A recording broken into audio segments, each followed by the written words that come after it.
विधानसभा में विपक्ष के नेता, अन्य महानुभाव और झारखंड के भाइयों और बहनों, जोहार। आज झारखंड को 35,000 करोड़ रुपए से अधिक की योजनाओं का उपहार मिला है। मैं अपने किसान भाइयों को, मेरे आदिवासी समाज के लोगों को और झारखंड की जनता को इन योजनाओं के लिए बहुत बहुत बधाई देता हूं।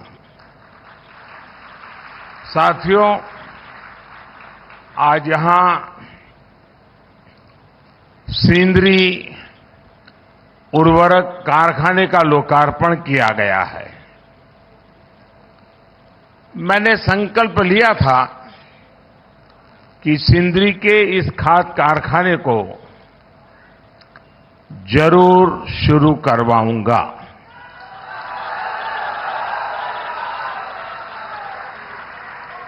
ये मोदी की गारंटी थी और आज ये गारंटी पूरी हुई है। मैं 2018 में इस फर्टिलाइजर प्लांट का शिलान्यास करने आया था।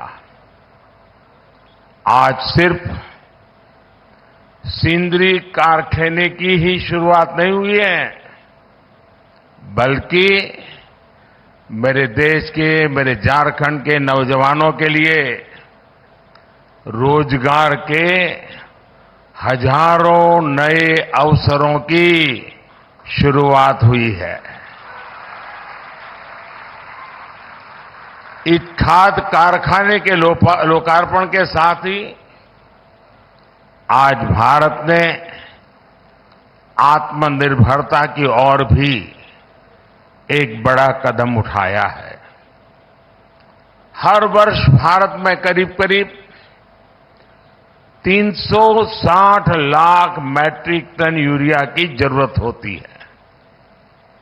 2014 में जब हमारी सरकार बनी तो उस समय देश में 225 लाख मैट्रिक टन यूरिया का ही उत्पादन होता था। इस बड़े गैप को भरने के लिए भारत में बड़ी मात्रा में यूरिया का आयात करना पड़ता था। इसलिए हमने संकल्प लिया कि देश को यूरिया के मामले में आत्मनिर्भर बनाएंगे।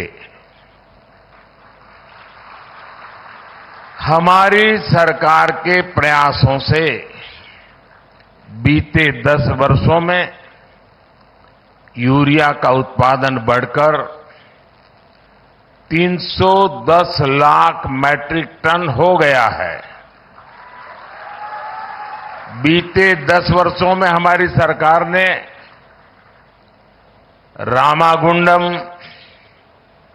गोरखपुर, बरौनी इन फर्टिलाइजर प्लांट फिर से दोबारा शुरू करवाए। अब आज इसमें सिंदरी का नाम भी जुड़ गया है। तालचेर फर्टिलाइजर प्लांट भी अगले 1-1.5 साल में शुरू होने जा रहा है। और मुझे पक्का भरोसा है, देश की जनता पर भरोसा है कि उसके उद्घाटन के लिए भी मैं जरूर पहुंचूंगा। इन 5 प्लांट से भारत 60 लाख मैट्रिक टन से भी ज्यादा यूरिया का उत्पादन कर पाएगा।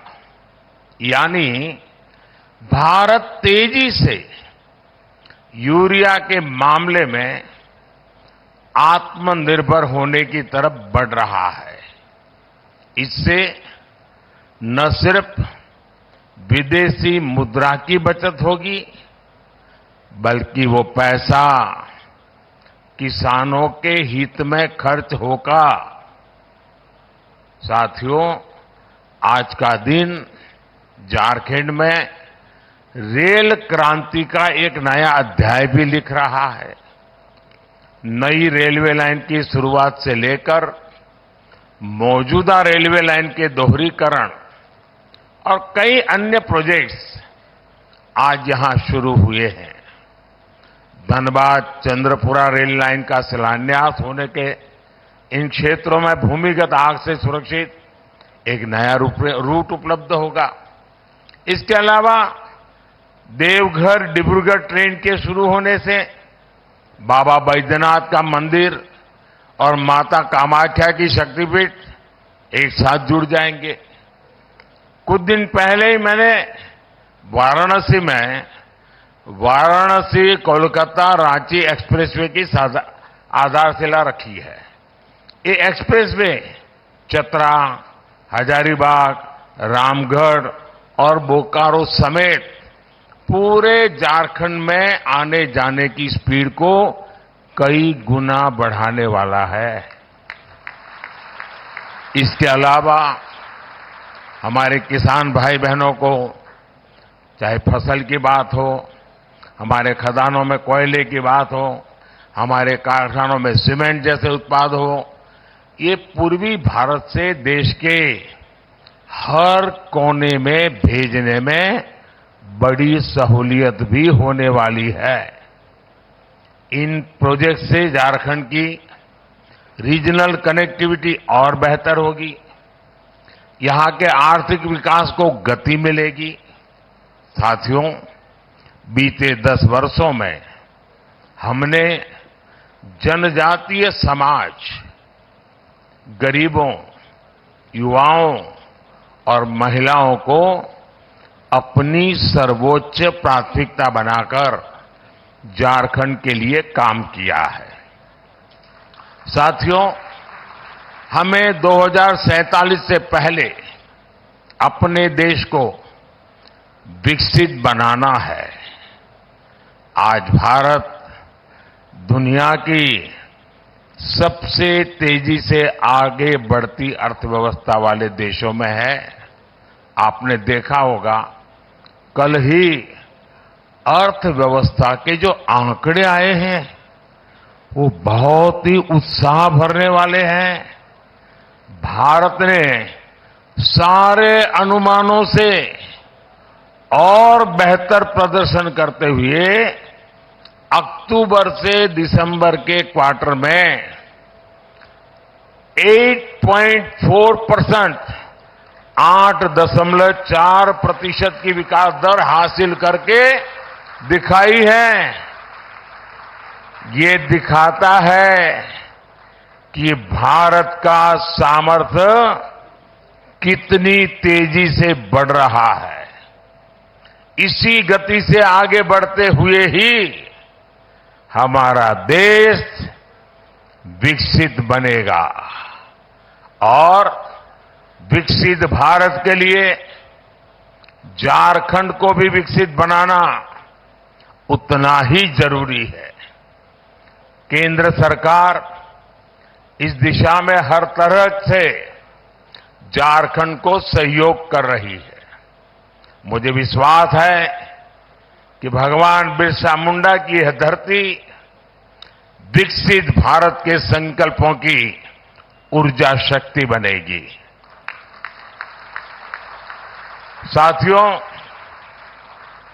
यहां मैं अपनी बात बहुत कम शब्दों में रख करके आपका धन्यवाद करके अब जाऊंगा धनबाद।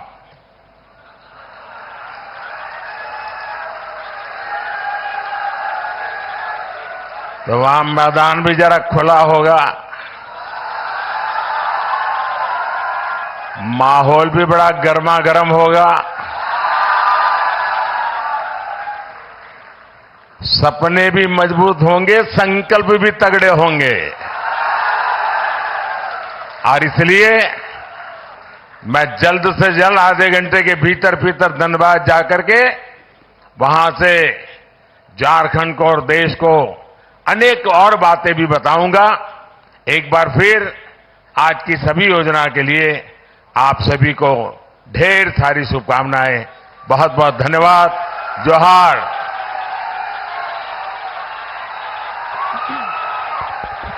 आपके आशीर्वचनों के लिए, शुभकामनाओं के लिए बहुत बहुत धन्यवाद। तो झारखंड पहुंचे हुए हैं प्रधानमंत्री नरेंद्र मोदी, वहां से चुनावी शंखनाद करते हुए पीएम नजर आए और आज झारखंड को बड़ी सौगात पीएम की तरफ से दी जा रही है।